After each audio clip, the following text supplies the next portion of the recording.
Yesus Kristus. Di minggu terakhir di bulan Agustus ini kita bersyukur Tuhan masih berikan kesempatan buat kita untuk beribadah. Mari kita memulaikan ibadah pada pagi hari ini. Kita nyanyi satu pujian, Yesus yang termanis buat jiwa.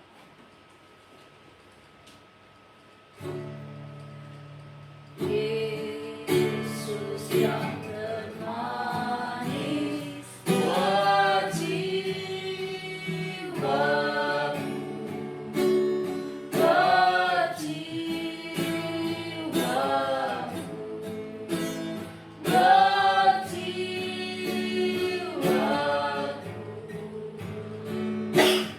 Yesus yang termanis buat jiwaku, puji selamanya. Yesus yang termanis, Yesus yang termanis buat jiwaku, buat jiwaku, buat jiwaku. Yesus yang termanis buat jiwaku, puji selamanya. Sungguh Engkau Allah yang termanis dalam kehidupan kami, Bapa. Kami bersyukur buat pagi yang indah ini kami boleh ada sebagaimana kami ada semua karena anugerah-Mu. Kami menyerahkan ibadah pagi hari ini dari awal pertengahan sampai pada akhirnya. Engkau mengurapi, Engkau memberkati kami semua. Terima kasih Tuhan. Dalam nama Tuhan Yesus kami mengucap syukur dan kami akan memulaikan ibadah pagi hari ini. Haleluya. Amin. Puji Tuhan. Yesuslah yang termanis buat saya dan saudara. Karena disitulah kita menaruh pengharapan kita sepenuh kepada Tuhan. Pengharapan jiwaku hanya Yesus saja.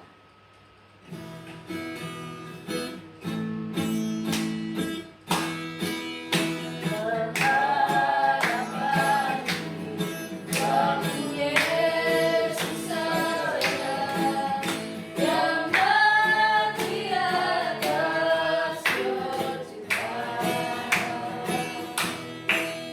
Tak ada gembala penghibur dan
kita berdoa, kita siapkan hati untuk dengar firman Tuhan.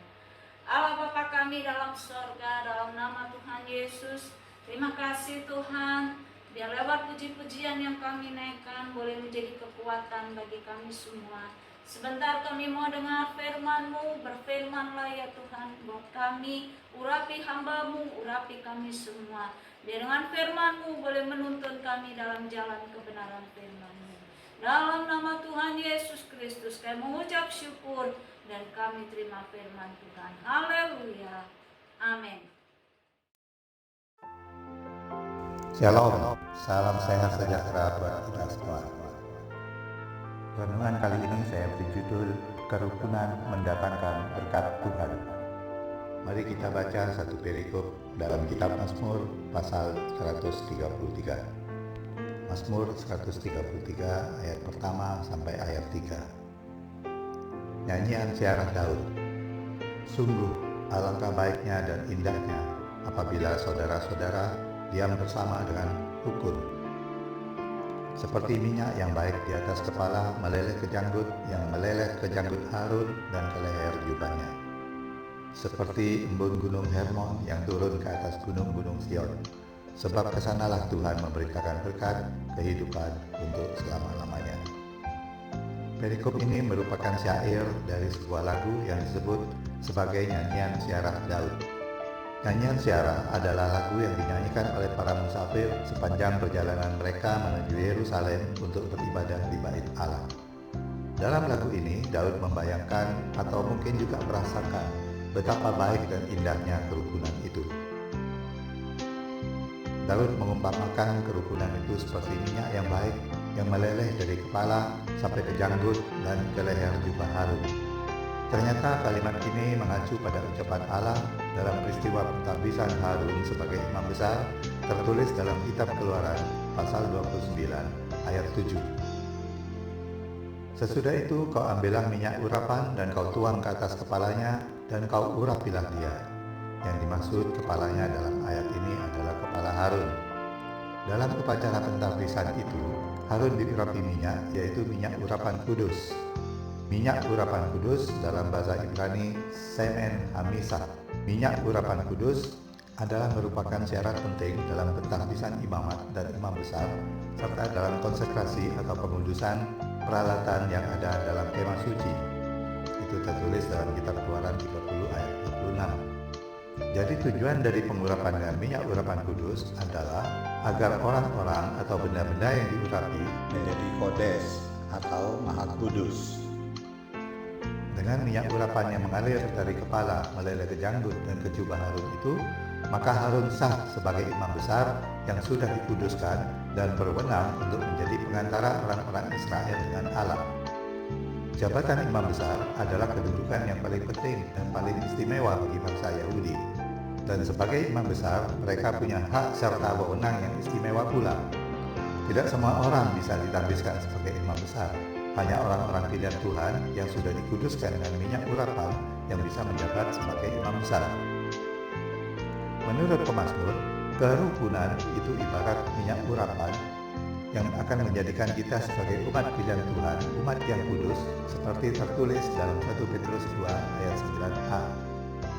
Tetapi kamulah bangsa yang terpilih, imamat yang rajani, bangsa yang kudus, umat kepunyaan Allah sendiri. Sebagai umat pilihan Tuhan yang sah, maka kita pun punya hak istimewa untuk menerima berkat-berkat Tuhan. Dalam ayat selanjutnya, ayat yang ketiga, pemazmur menjelaskan bahwa berkat Tuhan dan kehidupan kekal akan diberitakan pada orang-orang yang hidup dalam kerukunan. Karena itu saya memberi judul renungan ini, Kerukunan Mendatangkan Berkat Tuhan. Dalam perikop ini, pemazmur memberi gambaran bahwa berkat-berkat itu akan dicurahkan seperti embun gunung Hermon yang turun ke atas gunung-gunung Sion. Gunung Hermon memiliki ketinggian 2.814 meter di atas permukaan laut. Gunung Hermon ini terdiri dari rangkaian 3 gugus pegunungan yang tingginya hampir bersamaan. Para wisatawan bisa menjelajahi Gunung Hermon ini dengan menaiki kereta gantung atau lebih tepat saya sebut sebagai kursi gantung, karena memang bentuknya seperti kursi yang hanya cukup untuk 2 orang saja. Karena ketinggiannya itu, gunung ini bisa terlihat dari tempat yang cukup jauh. Gunung Hermon juga disebut Snowy Mountain, gunung bersalju, karena salju menyelimuti puncak-puncaknya yang tertinggi sampai pertengahan musim panas.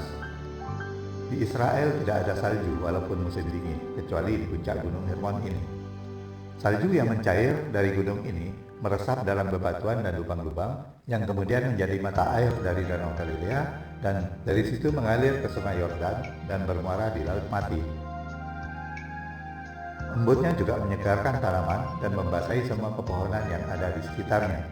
Coba bayangkan, kalau kita ada di pegunungan, bangun pagi-pagi, menikmati sejuknya udara pagi sambil melihat tetesan embun di dedaunan, alangkah menyegarkan suasana seperti itu. Embun Gunung Hermon merupakan sumber berkat yang menyegarkan jiwa, karena itu banyak yang menyebut Gunung Hermon sebagai gunung berkat Allah. Saya percaya semua orang suka dengan yang namanya berkat, termasuk kita orang-orang Kristen. Itu sebabnya kita suka mengucapkan salam, Tuhan memberkati, atau Tuhan Yesus memberkati, atau God bless you, GPU. Tapi saat ini saya lebih suka mengubahnya menjadi GPU, God protect you, atau God protect us, Tuhan melindungi kita. Bukankah perlindungan Tuhan itu juga merupakan berkat bagi kita? Umumnya orang mengkaitkan berkat itu dengan hal-hal materi saja, dengan hal-hal jasmani. Padahal berkat Tuhan itu tidak hanya sebatas materi saja. Kita punya selera untuk makan, itu juga berkat Tuhan. Apa gunanya kita punya berkat makanan? Bisa beli makanan yang mewah-mewah, makanan kelas hotel bintang 5 misalnya. Tapi kalau Tuhan tidak beri kita selera untuk makan, paling kita cuma melihatnya saja, tidak bisa menikmati. Tetapi kalau Tuhan beri kita selera yang baik, tidak usah makanan kelas hotel bintang 5, makanan kelas kaki 5 pun bisa kita makan dengan nikmat. Selera makan yang baik, bisa tidur dengan nyenyak, bisa melihat, bisa mendengar, bisa bicara dengan baik, bisa tertawa dengan sukacita, tubuh yang sehat, itu semua juga berkat yang sangat kita butuhkan, bahkan lebih penting dari sekedar berkat materi. Tuhan akan mencurahkan berkat-berkatnya bagaikan embun Gunung Hermon yang turun ke bukit-bukit Sion. Bila ada kerukunan, baik itu kerukunan dalam keluarga atau kerukunan antar umat Tuhan ataupun kerukunan dalam bermasyarakat. Bagaimana kerukunan itu bisa terwujud?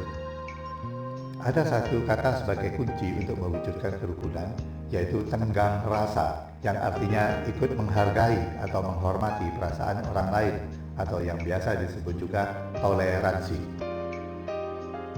Saya menemukan sebuah video di YouTube yang diupload oleh Common Ground ID, judulnya The Importance of Tolerance, atau pentingnya toleransi. Seperti apa pentingnya toleransi itu? Mari kita saksikan video ini.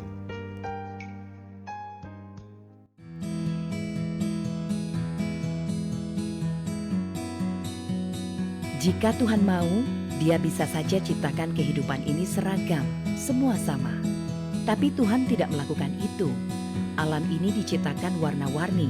Manusia diciptakan berbangsa-bangsa, beda agama, budaya, warna kulit, bahasa, bahkan selera. Adik kakak yang kembar sekalipun pasti punya perbedaan. Sang kakak mungkin suka belajar sambil mendengar musik, sementara si adik lebih suka belajar dalam keadaan sunyi. Tanpa saling menghargai, mereka sulit hidup berdampingan dengan damai. Harus menghargai. Si kakak bisa belajar sambil menikmati musik dengan headphone tanpa harus mengganggu si adik. Itulah toleransi. Toleransi adalah usaha untuk mengakui, memahami, dan menghormati orang lain yang berbeda dengan kita. Beda pendapat, keyakinan, atau pilihan bukan dinding pemisah untuk tetap berhubungan. Seorang Muslim menghormati temannya yang Kristen bukan berarti dia menjadi Kristen atau sebaliknya. Kita menghargai teman kita yang suka musik rock tanpa harus memaksa diri kita untuk menyukai musik tersebut. Dengan menjadi toleran, kita berarti menerima kenyataan bahwa manusia diciptakan berbeda-beda. Kemudian berusaha memahami perbedaan itu. Dengan begitu, kita akan bisa menghormatinya. Lawan dari toleransi adalah egoisme dan pikiran yang sempit dan merasa paling benar sendiri. Kadang kita menganggap pilihan kita yang terbaik, kelompok kita yang paling unggul, sehingga kita memaksa orang untuk menyetujui pilihan kita dan menafikan pilihan orang lain. Itulah intoleransi. Praktik intoleransi sering terjadi ketika kita menjadi yang terbanyak atau yang terkuat. Jika kita berkumpul dengan teman yang sedaerah, kita akan berbicara dengan bahasa daerah. Sementara seorang teman kita dari daerah lain merasa diabaikan karena tidak memahami percakapan. Dalam beragama, intoleransi ditandai dengan fanatisme dan klaim kebenaran tunggal sambil mengkafirkan orang yang di luar agamanya. Sikap intoleran telah menghasilkan jutaan korban. Orang Yahudi dibantai Nazi, kerusuhan suku Dayak dan Madura di Kalimantan, perang atas nama agama di Ambon dan Poso, dan sederetan sejarah gelap intoleransi. Untuk menjadi toleran, sebuah hubungan harus memiliki kepercayaan atau trust. Tak mungkin toleransi tumbuh jika kita tidak saling percaya. Kelompok Kristen menjaga sekolah Muslim di Kupang saat kerusuhan. Karena dari generasi ke generasi Muslim dan Kristen di sana hidup bersama dan saling percaya. Tanpa saling percaya, toleransi rapuh. Bisa saja terlihat akur, namun saat ada yang menyulut, kerusuhan pun bisa pecah. Toleransi juga tak bisa tumbuh tanpa empati. Kita bukan saja memberi ruang pada perbedaan, tapi juga berusaha memahami, mendengar, bahkan membantu orang yang berbeda. Empati adalah berusaha merasakan berada di posisi orang lain. Jika kita mayoritas, maka kita akan berusaha meraba perasaan minoritas, sehingga kita akan melindungi mereka. Jika kita kuat, kita merasakan perasaan orang lemah, maka kita akan menyayangi mereka. Jika kita ingin dihargai, maka kita pun menghargai. Jika kita tak ingin disakiti, maka kita pun tak akan menyakiti. Itulah empati. Toleransi adalah satu-satunya pilihan. Bagaimana mungkin kita hidup tanpa toleransi? Lingkungan kita begitu beragam, perbedaan tak bisa dihindari. Tapi dari semua perbedaan itu, manusia memiliki kebutuhan yang sama. Kebutuhan untuk dipahami, dihormati, dan dilindungi. Hidup damai, berdampingan dalam perbedaan.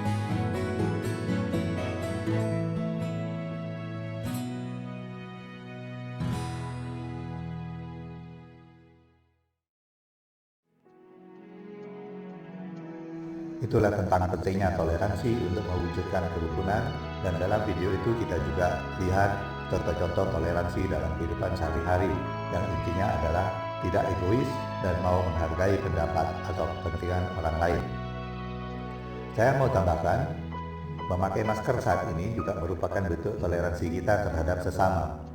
Mungkin kita dianugerahi Tuhan imunitas yang tinggi, sehingga walaupun coronavirus masuk dalam tubuh kita tidak berdampak apa-apa. Tapi siapa tahu kita berjumpa dengan orang lain yang kondisinya lemah, sehingga kita bisa menularkan virus itu pada orang lain. Jadi, memakai masker tidak hanya berarti kita melindungi diri sendiri, tetapi dengan memakai masker, maka kita ikut toleransi dalam mencegah penularan virus corona pada orang lain.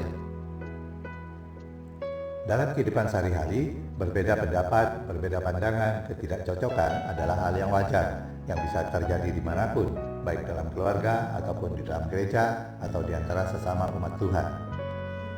Ketika kita dihadapkan pada perbedaan-perbedaan, hal yang harus dilakukan adalah mencari solusi atau titik temu sampai diperoleh kesepakatan, bukannya malah membesar-besarkan perbedaan, lalu saling menyalahkan, saling bermusuhan, saling menebar gosip, saling fitnah, atau membentuk kelompok-kelompok sehingga terjadi perpecahan di antara kita.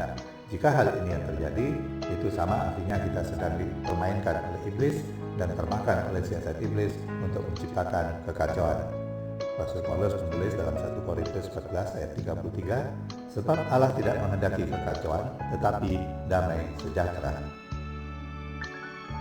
Dalam Efesus 2 ayat 19, Rasul Paulus juga memperingatkan bahwa sebagai orang percaya, kita adalah kawan sewarga, yaitu sama-sama anggota keluarga Allah. Sebagai sesama anggota keluarga Allah, tentunya tidak layak kalau kita saling bermusuhan. Jangan biarkan perpecahan terjadi supaya kita tidak kehilangan berkat Tuhan. Saya akan tutup firman Tuhan ini dengan nasihat yang tertulis dalam Ibrani 12 ayat 14 sampai 15. Berusahalah hidup damai dengan semua orang dan kejarlah kekudusan, sebab tanpa kekudusan tidak seorang pun akan melihat Tuhan. Jagalah supaya jangan ada seorang pun menjauhkan diri dari kasih karunia Allah, agar jangan tubuh akal yang pahit yang menimbulkan kerusuhan dan yang dicemarkan banyak orang. Nasihat penting yang tersirat dalam ayat ini adalah berusahalah hidup damai dengan semua orang, kejarlah kekudusan, dan jangan biarkan akar pahit tumbuh dalam hati kita.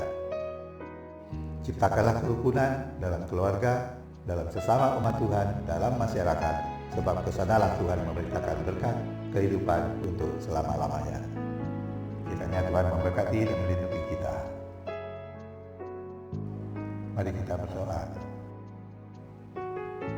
Tuhan Yesus, ajar kami untuk hidup dalam kerukunan, baik dalam kehidupan keluarga, antar sesama umat Tuhan, juga dalam bermasyarakat. Angkat semua perasaan egois dan perasaan yang membenarkan diri sendiri. Beri kami hati yang mau menjaga toleransi satu sama lain, sehingga kami bisa berdamai dengan semua orang. Karena kami tahu, di mana ada kerukunan, di situ berkat Tuhan akan dicurahkan. Terima kasih buat firman-Mu yang selalu mengajar dan menuntun kami untuk hidup dalam kebenaran. Di dalam nama Tuhan Yesus Kristus kami berdoa.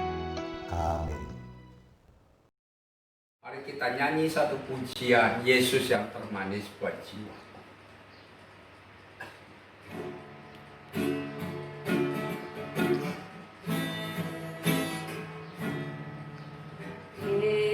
Yesus yang termanis buat jiwaku,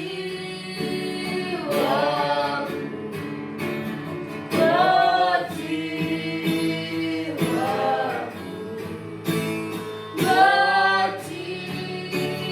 buat jiwaku. Yesus yang termanis buat jiwaku, puji selamanya. Sekali lagi Yesus yang termanis. Yesus yang termanis buat jiwaku, buat jiwaku, buat jiwaku. Yesus yang termanis buat jiwaku, puji selamanya. Terima kasih Tuhan buat ibadah pagi hari ini. Engkau sudah memberkati dengan firman-Mu. Biarlah firman ini menjadi kekuatan buat kami. Firman yang manis ini Tuhan yang akan mengubah hidup kami untuk kami tetap kuat menghadapi situasi ini. Kami tetap percaya, kami tetap setia melayani Tuhan. Berkati hamba-Mu, berkati kami semua. Dalam nama Tuhan Yesus, kami akhiri ibadah dengan penuh ucapan syukur dan berkah rahmat damai serta daripada Allah Bapa, cinta kasih sayang Putra yang tunggal Yesus Kristus, persekutuan dan pimpinan Roh Kudus menyertai saat pagi hari ini sampai Maranatha Tuhan datang kembali di dalam nama Tuhan Yesus Kristus. Haleluya, haleluya, haleluya.